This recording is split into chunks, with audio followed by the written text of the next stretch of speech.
चर्चे में है और संभावित प्रत्याशी आप ही सब चल रहे हैं। निश्चित रूप से, और मैंने अपनी दावेदारी रखी भी है कि मैं यहाँ से चुनाव लड़ूंगा, क्योंकि मैं लड़ चुका हूँ चुनाव, और पार्टी अगर आदेश करेगी तो मैं निश्चित रूप से यहाँ से चुनाव लड़ूंगा। क्योंकि जब अखिलेश यादव जी यहाँ लड़े थे तो भी मैं उनसे लड़ा था, और उस समय महागठबंधन भी था, तीनों पार्टियां साथ में मिल के लड़ रही थी, कांग्रेस भी और बसपा भी, सपा भी, यहाँ तक कि चाचा जी शिवपाल जी ने भी अपना प्रत्याशी नहीं दिया था। तो लगभग सभी पार्टियों से मैं अकेले एक बार लड़ चुका हूँ, तो मुझ में तो वो है जज्बा कि मैं लड़ लूँगा। अब बाकी पार्टी डिसाइड करेगी।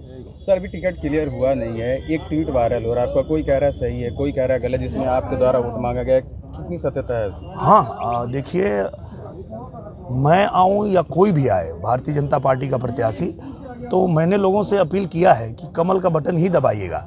ये मैंने ट्वीट किया है कि मैं आजमगढ़ की जनता से ये प्रार्थना करना चाहता हूँ, निवेदन करना चाहता हूँ कि प्रदेश में भी भारतीय जनता पार्टी की सरकार है और देश में भी भारतीय जनता पार्टी की सरकार है। तो हम लोगों का लाभ इसी में है, आजमगढ़ का लाभ इसी में है कि हम लोग भारतीय जनता पार्टी के साथ जाएं, और इसके लिए मैंने ये निवेदन किया है कि आप सभी लोग कमल के निशान वाला बटन ही दबाइएगा। सर, पिछली बार भी आप चुनाव लड़े थे जी। गाना क्या है, बोल क्या है, उसको थोड़ा बता दें। उसका गाना है, ए भैया कमल के बटन दबैहा, ए बहिनी कमल के बटन दबैहा, केहू के भुलावा में तू जनी अब अइहा, ए भैया कमल के बटन दबैहा। समाजवादी पार्टी ने एक दलित चेहरा उतारा है जी चुनाव के लिए जी। क्या आपको लग रहा है कि अखिलेश जी डर गए, और जहां डिम्पल जी का नाम चल रहा था? नहीं, देखिए, ये अखिलेश यादव जी ने मेरे लिए ही ये सीट छोड़ा था, ये तो अब समझ में आ गया। आप लोगों को भी समझ में आ रहा होगा कि अखिलेश यादव जी ने कहीं ना कहीं, और ये ईश्वर ने उनको सद्बुद्धि दिया कि आप जो है छोड़िए, अब यहाँ निरहुआ को रहने दीजिए। आप अगर विपक्ष के नेता बन के बैठ गए तो अब यहाँ आजमगढ़ के लिए निरहुआ लगातार काम करता रहा है, तो निरहुआ के लिए ही उन्होंने छोड़ा है। तो अब मुझे भी ऐसा लगता है कि उन्होंने डिम्पल यादव जी को भी नहीं भेजा और भी किसी को नहीं भेजा, तो वो भी चाहते हैं कि मैं ही बनूं। ये रिश्ता क्या कहलाता है? ये भाई भाई का रिश्ता है, ये भाई भाई का रिश्ता है। तो क्या लग रहा है कि जो सीट क्लियर तो हुआ नहीं आपका? अभी तो पार्टी डिसाइड करेगी, अभी प्रत्याशी जब डिसाइड होगा तब नामांकन होगा। अभी तो हम लोग जो है आज ये कार्यक्रम था हमारे अनुसूचित मोर्चा का, जो हमारे यशस्वी प्रधानमंत्री जी के 8 साल का कार्यकाल पूरा हुआ है, उसके उपलक्ष्य में ये कार्यक्रम था, तो उसमें हम लोग शामिल। बात है यार कि आप नामांकन करने आए, तो क्या आप नामांकन करने नहीं आए? नहीं, नामांकन करने नहीं आए हैं आज, बिल्कुल नहीं। आज हम लोग, एक तो ये हमारा कार्यक्रम है, और दूसरा कार्यक्रम ये है कि आज हम लोग 2 बजे से पृथ्वीराज जो फिल्म आई है वो जनता के साथ में देखेंगे थिएटर में, और उसके बाद हमारे जो प्रदेश के मंत्री हैं, संगठन मंत्री हैं, माननीय बंसल जी, वो आ रहे हैं, तो उस कार्यक्रम में शामिल होना है। आज यही 3 कार्यक्रम। सर, आप अन्य पार्टियों ने टिकट क्लियर कर दिया, भाजपा भी देरी कर, क्या ऐसा नहीं लगता कि देरी हो रही है इसमें? नहीं, कोई देरी नहीं है, कोई देरी नहीं है। और क्या है कि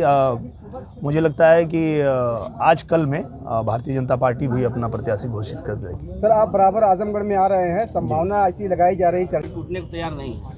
नहीं, ऐसा तो नहीं है। मैं तो कम से कम कल से लेके आज तक 500 लोगों को ऐसे बात कर चुका हूं, जो लोग एकदम भारतीय जनता पार्टी में आने के लिए तैयार हैं। और देखिए, भारतीय जनता पार्टी में ही होना चाहिए। अब मेरे हिसाब से अगर पूछे तो यादवों को भारतीय जनता पार्टी में ही होना चाहिए, क्योंकि यादव जाति जो है वो देशभक्त बिरादरी है। ये अखिलेश यादव जी के चक्कर में पड़ के ये लोग फंस गए, और वो लोग समझ ही नहीं पाए कि उनको लेके वो किधर जा रहे हैं। तो अब तो उन्होंने छोड़ ही दिया है, गाजीपुर भी छोड़ दिया और यहाँ भी छोड़ दिया, तो अब आसानी से मैं जोड़ लूँगा। सर, आप कह रहे हैं कि अखिलेश यादव ये देश, हाँ, अखिलेश यादव जी लेकिन अपने निजी फायदे के लिए इस्तेमाल करते हैं। वो कभी भी ऐसा नहीं सोचते हैं कि प्रदेश का भला किस में है, देश का भला किस में है। वो कभी जिन्ना की तारीफ करते हैं जिसने देश को बांट दिया, वो कभी औरंगजेब की तारीफ करते हैं जो हमारे देश पे इतना अत्याचार किया। तो ऐसी विचारधारा के साथ में यादवों को जोड़ के उन्होंने कहीं ना कहीं यादवों के साथ में गलत ही किया है।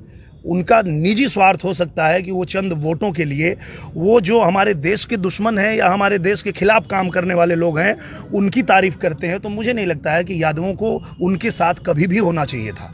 पर ठीक है, देर आए दुरुस्त आए, अब सब लोग आ जाएंगे। जैसा कि कानपुर में इस तरह की घटना क्यों? ऐसी घटना कहीं भी नहीं होनी चाहिए और लोगों को ये बात समझनी चाहिए कि किसी भी हिंसात्मक घटना में अगर आप लिप्त होते हैं तो आपका ही नुकसान होता है। इसलिए भाईचारे से रहें, प्रेम से रहें और कहीं भी इस तरह की कोई घटना ना हो। जी, आपने नाम निर्देशन पत्र भी ले लिया है, तो कब तक घोषणा की संभावना है? नामिनेशन कब करेंगे? देखिए, जब तक पार्टी घोषित नहीं करेगी तब तक हम तो कुछ कह नहीं सकते हैं। जैसे ही पार्टी घोषित करेगी फिर हम आएंगे आप लोग के बीच में। नहीं, जैसे मंडे को आखिरी दिन है तो उसी दिन संभव होगा? अभी तक तो कुछ ऐसी बात आई नहीं है। आज बंसल जी आ रहे हैं आजमगढ़ में, तो मुझे लगता है शाम तक आप लोग को पता चल ही जाएगा। ठीक, जी, thank you. Express News Hindi पर वीडियो देखने के लिए करें लाइक, शेयर और सब्सक्राइब। बेल आइकन दबाना ना भूलें।